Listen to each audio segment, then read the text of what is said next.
Good morning दोस्तों, कैसे आप। मुझे आशा है कि आप सभी अच्छे होंगे और अपने घर पर होंगे। तो चलिए आज हम 9 अगस्त को बनने वाले हरियाणा करंट अफेयर के क्वेश्चनों को दोहरा लेते हैं। लेकिन उससे पहले मैं आपको बता दूं कि हमारी वेबसाइट haryana.district.com शुरू हो चुकी है, जहां पर आपको हरियाणा जीके से संबंधित सभी प्रकार की जानकारी यहां पर मिल जाएगी, जिन्हें आप PDF के रूप में, वीडियो के रूप में, ब्लॉग के रूप में या फिर हमारे ऐप के रूप में भी पढ़ सकते हैं। तो चलिए चलते हैं आज की वीडियो पर। यहाँ पर पहला प्रश्न है, हाल ही में मुख्यमंत्री मनोहर लाल खट्टर किस एक्टर के परिवार से मिले हैं। तो मुख्यमंत्री मिले थे सुशांत सिंह के परिवार से। यहाँ पर आप फोटो में देख सकते हैं, ये हैं सुशांत सिंह के पिता और ये हैं सुशांत सिंह की बहन। हरियाणा के मुख्यमंत्री मनोहर लाल खट्टर ने शनिवार को फरीदाबाद के दौरे के दौरान एक्टर सुशांत सिंह राजपूत के पिता KK सिंह और उनकी बहन से मुलाकात की। मनोहर लाल खट्टर बल्लभगढ़ में स्कूल का उद्घाटन करने के लिए Faridabad police commissioner OP Singh के घर पर पहुंचे थे, जो कि सुशांत सिंह के जीजा हैं। इसके बाद मुख्यमंत्री ने सुशांत सिंह के पिता KK सिंह, जो कि आप यहां फोटो में दिख रहे हैं, इनको सांत्वना देते हुए आश्वस्त किया कि मामला CBI को ट्रांसफ़र होने के बाद उन्हें न्याय जरूर मिलेगा। 14 जून को सुशांत सिंह राजपूत ने मुंबई स्थित फ्लैट में पंखे से लटककर आत्महत्या कर ली थी, जिसे मुंबई पुलिस जांच कर रही है। तो इस बारे में मैंने अपनी एक वीडियो उसी समय बना दी थी जब ये खबर प्रकाशित हुई थी कि सुशांत सिंह ने आत्महत्या कर ली है। तो अगर आप थोड़ा जानना चाहते हैं सुशांत सिंह के बारे में तो मेरी पिछली वो वीडियो देख सकते हैं, आपको हमारे चैनल पर वो वीडियो मिल जाएगी। तो चलिए इनसे संबंधित कुछ और जानकारी भी हम पढ़ लेते हैं। इसी बीच सुशांत के पिता KK सिंह ने रिया चक्रवर्ती के खिलाफ आत्महत्या के लिए उकसाने का गंभीर आरोप भी लगाते हुए FIR दर्ज करवाई है। उन्होंने सुप्रीम कोर्ट से अर्जी लगाते हुए कहा है कि पिछले 1 साल में रिया की आपराधिक कृत्य को साबित करने के लिए उनके पास पर्याप्त सबूत भी हैं। रिया ने इस मामले में गवाह सिद्धार्थ पिठानी को भी प्रभावित किया है, यानी कि जो रिया चक्रवर्ती हैं उन्होंने सबूतों के साथ छेड़छाड़ की है। और सुशांत सिंह के पिता KK सिंह ने रिया चक्रवर्ती पर जो ये आत्महत्या के लिए उकसाने पर जो केस है वो लगाया है। साथ ही सिद्धार्थ ने बिहार पुलिस के ईमेल को रिया को लीक किया है। KK सिंह ने सुप्रीम कोर्ट से अपील की है कि इस मामले की जांच CBI को ही करने दी जाए। रिया की याचिका निष्प्रभावी हो चुकी है और केस की अगली सुनवाई 11 अगस्त को होनी है। इसी अपील संबंधी आज मुख्यमंत्री मनोहर लाल ने कहा है कि यह मामला CBI को ट्रांसफ़र होने के बाद उन्हें न्याय जरूर मिलेगा। इसके बाद अगला प्रश्न है, कोरोना मरीजों का सही रिकॉर्ड न रखने पर किस जिले की लैब को नोटिस जारी किया गया है। तो ये नोटिस जारी किया गया है गुरुग्राम की लैब को। गुरुग्राम के सेक्टर 15 की एक निजी लैब को नोटिस जारी किया गया है। इस लैब में आने वाले मरीजों के नाम, पता व मोबाइल नंबर स्वास्थ्य विभाग ने जांचा तो वो सही पाए नहीं गई। गलत जानकारी के कारण स्वास्थ्य विभाग को कोरोना संक्रमितों को ट्रेस करने के अंदर परेशानी हो रही है, इसीलिए इस लैब को नोटिस जारी किया गया है। प्रदेश में कोरोना संक्रमितों की संख्या फिलहाल 40,000 के पार पहुंच चुकी है। प्रदेश में तहसीलों में ज़मीन की रजिस्ट्रियों को कब से खोला जा सकता है। तो ये खोला जा सकता है 11 अगस्त से। राज्य में रजिस्ट्रियां फिर से खोलने को लेकर नया मैकेनिज्म बनाया जा रहा है। इसकी आखिरी परख 10 अगस्त को चंडीगढ़ में होनी है। यदि किसी तरह की खामी नहीं मिलती है तो 11 अगस्त से तहसीलों में रजिस्ट्री फिर से शुरू हो जाएंगी।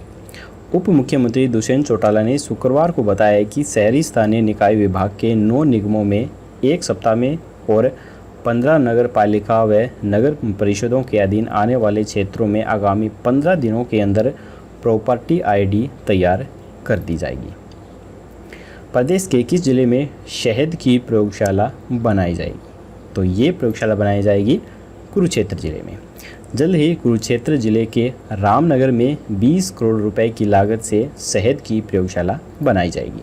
हरियाणा सरकार शहद के व्यापार और नीलामी के लिए इस केंद्र में एक हनी ट्रेड सेंटर स्थापित कर रही है, जहां पर मधुमक्खी पालक उत्पादक, व्यापारी और निर्यातक लेन देन कर सकेंगे। इस बात की जानकारी कृषि विभाग के अतिरिक्त मुख्य सचिव संजीव कौशल के द्वारा दी गई है।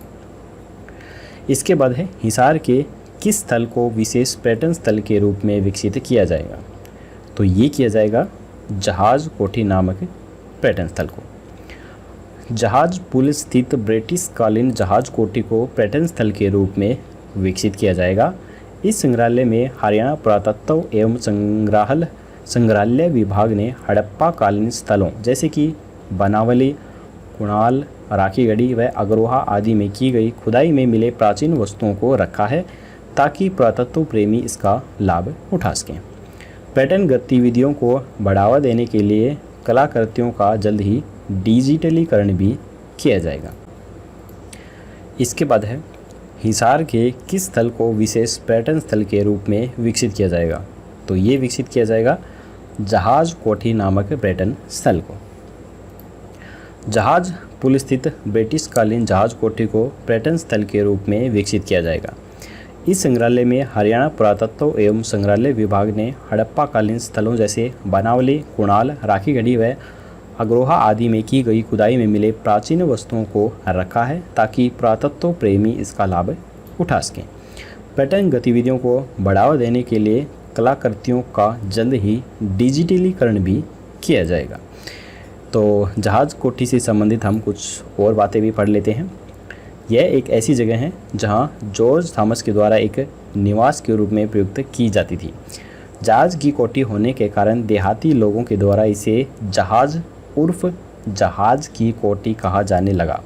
अब यह भवन हिसार जैन समाज के अधीन है और इसका नाम श्री दिगंबर जैन प्राचीन मंदिर भी है। तो आप देख सकते हैं ये जहाज की जो कोठी नामक जगह है ये कुछ इस प्रकार से दिखाई देती है। तो चलिए अब चलते हैं अगले क्वेश्चन की तरफ। अम्बाला के सिटी राजकीय बहुतकनीकी संस्थान के प्रिंसिपल डॉक्टर राजीव सप्रा को किस संस्था के द्वारा बेस्ट प्रिंसिपल का अवार्ड दिया गया।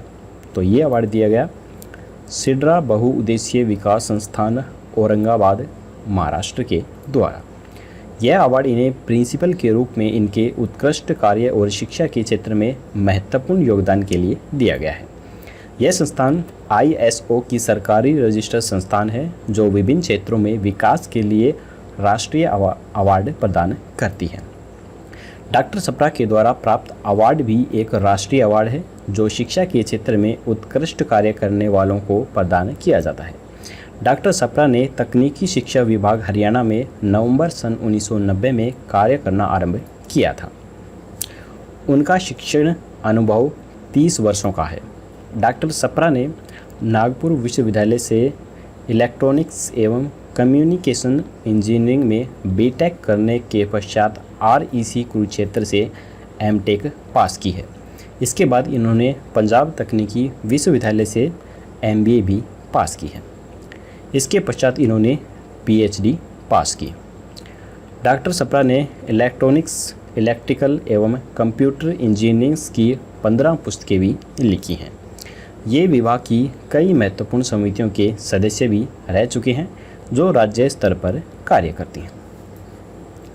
तो चलिए अगला क्वेश्चन देख लेते हैं। सोनीपत के राजकीय एवं तकनीकी संस्थान के छात्रों को रोबोटिक्स वेल्डिंग की आधुनिक सुविधा मुहैया कराने के लिए किस कंपनी के साथ समझौता किया गया है। तो ये समझौता किया गया है हीरो मोटर्स कंपनी के साथ। सोनीपत के राजकीय बहुतकनीकी संस्थान के छात्र अब रोबोटिक्स वेल्डिंग व आधुनिक तकनीक की मशीनों पर लाइव ट्रेनिंग ले सकेंगे और ज़रूरी उपकरणों का प्रयोग निःशुल्क कर सकेंगे। इसके लिए हरियाणा सरकार ने हीरो मोटर के साथ एक समझौता किया है। राजकीय एवं तकनीकी संस्थान को सरकार की ओर से सेंटर ऑफ एक्सीलेंस के रूप में नियुक्त किया गया है। कंपनी ने इस संस्थान को आधुनिक मशीनरी निःशुल्क प्रदान की है। इसके साथ ही विद्यार्थियों को ट्रेनिंग के दौरान ही चुनकर रोजगार उपलब्ध करवाया जाएगा। CNC मशीनों के प्रशिक्षण पर भी कार्य शुरू किया गया है।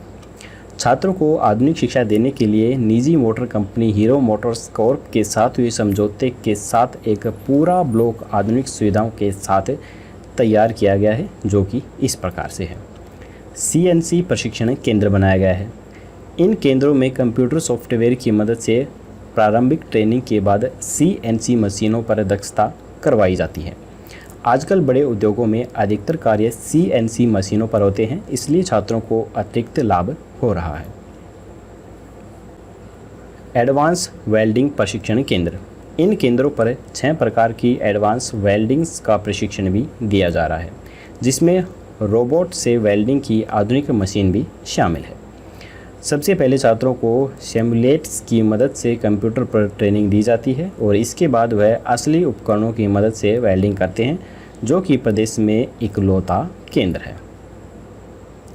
इंजन शोध केंद्र। यहाँ पर वाहनों के इंजन पर ऑनलाइन सॉफ्टवेयर की मदद से संबंधित कार्यकलाप एवं शोध किए जाते हैं। छात्र इंजन से संबंधित हर प्रकार की उच्च स्तरीय प्रैक्टिकल दक्षता यहाँ पर प्राप्त कर सकते हैं। इसके बाद है ऑटोमोबाइल सर्विस प्रशिक्षण केंद्र। इस केंद्र में ठीक उसी प्रकार का सर्विस सेंटर बनाया हुआ है जैसा कि मोटरसाइकिल 2 पहिया वाहनों के सर्विस सेंटर में होता है। इस केंद्र में छात्र विभिन्न प्रकार के 2 पहिया वाहनों की सर्विस, रिपेयर, असेंबली आदि पर कुशलता प्राप्त कर सकते हैं।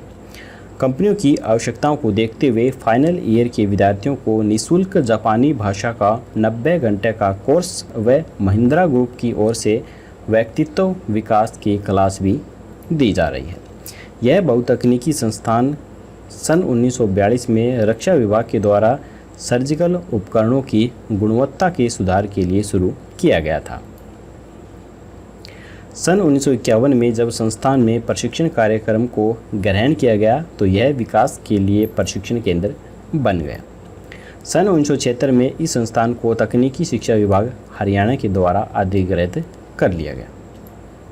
वर्तमान में यह राजकीय बहुतकनीकी संस्थान सोनीपत के नाम से विख्यात है, जिसमें विभिन्न कोर्सों की 600 सीटें विद्यमान हैं। बाहरी विद्यार्थियों के लिए 3 हॉस्टल भी यहाँ पर बनाए गए हैं।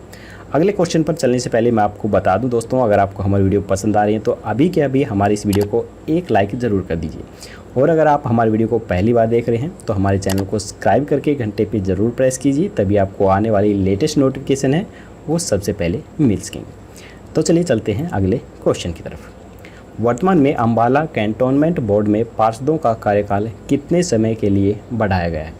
तो ये बढ़ाया गया है 6 माह के लिए। अम्बाला कैंटोनमेंट बोर्ड में पार्षदों का कार्यकाल 10 फरवरी 2020 को ख़त्म हो चुका था, लेकिन MOD यानी कि मैनेजर ऑन ड्यूटी 1924 में बने कैंटोनमेंट बोर्ड एक्ट में संशोधन करना चाहता है। इसी वजह से ख़त्म हुए कार्यकाल को 10 फरवरी से 10 अगस्त 2020 तक बढ़ा दिया गया था। अब कार्यकाल ख़त्म होने से 5 दिन पहले ही MOD ने इसे दूसरी बार 20 फरवरी 2021 तक बढ़ाया है। हरियाणा के 21 जिले में पहली बार 5 IS अधिकारियों के हाथों में प्रशासन की कमान सौंपी गई है। तो ये सौंपी गई है अम्बाला में। वैसे तो एक ज़िले में 2 या 3 ही IS अधिकारी होते हैं, लेकिन अम्बाला में पहली बार 5 IS अधिकारी अलग अलग तरीके से प्रशासन की कमान संभाल रहे हैं। इनमें 2 महिला अधिकारी भी शामिल की गई हैं और एक अंडर ट्रेनिंग IS अधिकारी भी शामिल किया गया है। तो ये जो 5 हैं वो मैं आपको बता देता हूँ। निगम commissioner Parth Gupta, SDM doctor Vaishali Sharma, DC Ashok Kumar Sharma, नप प्रशासन प्रतिमा चौधरी और मंडल आयुक्त दीप्ति उमाशंकर शामिल है। हरियाणा के किस जिले में टेली ICU बेड की शुरुआत की गई है? तो टेली ICU बेड की शुरुआत की गई है गुरुग्राम व फरीदाबाद में। तो ये बेड कुछ इस प्रकार के होते हैं, इन्हें बोला जाता है टेली ICU बेड। हरियाणा के मुख्यमंत्री CM मनोहर लाल खट्टर ने कहा है कि मरीजों को कोरोना के बाद या पॉजिटिव के बाद ठीक होने के उपरांत दोबारा टेस्टिंग के लिए आना होता है, तो उनको घर से लाने और ले जाने के लिए मुफ्त एम्बुलेंस सुविधा प्रदान की जाएगी। हाल ही में हरियाणा के गृह मंत्री अनिल विज ने कितने सैनिटाइज ब्रांड के लाइसेंस को रद्द करने के आदेश जारी किए हैं? तो ये किए गए हैं 11 सैनिटाइज ब्रांड के लाइसेंस रद्द करने के आदेश। हरियाणा के खाद्य और औषधि प्रशासन द्वारा लगभग 248 नमूने एकत्रित किए गए थे, जिनमें से 123 नमूनों की प्रशिक्षण रिपोर्ट प्राप्त हुई है। इनमें 14 असफल रही हैं, 9 ब्रांडों को घटिया पाया गया है, जबकि 5 ब्रांडों में अत्यधिक मात्रा में मेथेनॉल मौजूद था, जो कि मानव स्वास्थ्य के लिए बेहद हानिकारक होता है। अब तक प्राप्त रिपोर्टों में से 109 नमूनों में गुणवत्ता परीक्षण हुए हैं। हाल ही में किसने निर्णय लिया है कि प्रशासनिक हित में किसी भी प्राधिकरण के द्वारा पारित स्थानांतरण आदेशों को लेकर अदालतों के द्वारा किसी तरह का हस्तक्षेप नहीं किया जाना चाहिए? तो ये फैसला लिया गया है पंजाब एवं हरियाणा हाई कोर्ट के द्वारा। हाल ही में हरियाणा सरकार ने सचिवालय में कार्यरत गर्भवती महिलाओं के लिए क्या फैसला लिया है? तो गर्भवती महिलाओं के लिए फैसला लिया गया है वर्क फ्रॉम होम का। हरियाणा सरकार ने सचिवालय में कार्यरत गर्भवती महिलाओं को बड़ी राहत देते हुए वर्क फ्रॉम होम के आदेश जारी किए हैं। कोरोना के बढ़ते संक्रमण के चलते यह फैसला लिया गया है।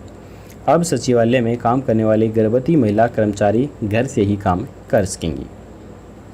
वर्तमान में हरियाणा सरकार ने बसों में सीटों पर यात्रियों की संख्या को बढ़ाकर कितना कर दिया है?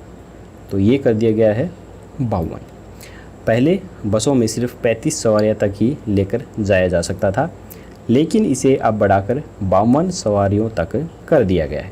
सरकार के फैसले के अनुसार अब 52 सवारियों के साथ बसें चलाई जाएंगी, लेकिन इससे पहले सवारियों को कुछ सावधानियां बरतनी होंगी, जो कि इस प्रकार से हैं। बस में चढ़ने से पहले सभी सवारियों की स्क्रीनिंग की जाएगी। बिना मास्क किसी को बस में प्रवेश नहीं दिया जाएगा। बसों को रोज़ाना सैनिटाइज किया जाएगा। हरियाणा का कौन सा ज़िला ब्लड डोनेट करने में प्रथम स्थान पर रहा है? तो ये मोस्ट इम्पोर्टेंट क्वेश्चन है, इसको आप ध्यान से अच्छे से याद करिए दोस्तों, क्योंकि इसी प्रकार के क्वेश्चंस ज़्यादातर पेपरों के अंदर पूछे जाते हैं। तो ये है फरीदाबाद। फरीदाबाद में काफ़ी सारे ब्लड बैंक स्थापित किए गए हैं, जैसे BK अस्पताल ब्लड बैंक है, रोटरी क्लब में भी ब्लड बैंक है, डिवाइन नामक ब्लड बैंक है, संतों का गुरुद्वारा नामक ब्लड बैंक है। इसके अलावा सभी निजी अस्पतालों में भी ब्लड बैंक की सुविधाएं उपलब्ध करवाई गई हैं। हरियाणा के किस जिले में दृष्टिहीन बच्चे अब स्कूलों में सांप सीढ़ी से लेकर लूडो तक के गेम खेल सकेंगे? तो ये खेल सकेंगे सिरसा जिले में। यह खेल किट जिला के सभी 7 खंडों के 621 स्कूलों में भेजे जाएंगे। इन किट को वितरित करने के लिए स्पेशल टीचरों की ड्यूटी लगाई जाएगी। दिव्यांग बच्चों में खेलों के प्रति रुचि बढ़ाने के लिए विभाग के द्वारा स्कूलों में इन बच्चों के खेलने के लिए सांप सीढ़ी से लेकर लूडो, वॉलीबॉल, क्रिकेट बॉल, शतरंज, फोल्डिंग स्टिक्स के साथ साथ लूडो की गिट्टियाँ व डाइस भेजी गई हैं। तो दोस्तों, आज के हमारे हरियाणा करंट अफेयर के क्वेश्चन यहीं पर ख़त्म होते हैं। अब हम देख लेते हैं कल का क्वेश्चंस। कल हमने आपसे पूछा था कि इस्माइलाबाद से नारनौल तक कौन से राष्ट्रीय राजमार्ग का निर्माण किया जा रहा है। तो बहुत कम स्टूडेंट ही इसका आंसर दे पाए थे। इसका जो राइट आंसर है वो है 4 नंबर 152D का निर्माण किया जा रहा है।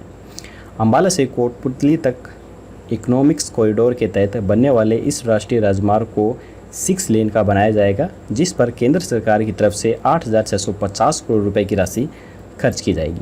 यह हाईवे कुल 230 किलोमीटर लंबा बनाया जाएगा। इसके लिए पिहोवा हल्के के 11 गाँव के किसानों की ज़मीन का अधिग्रहण किया गया है।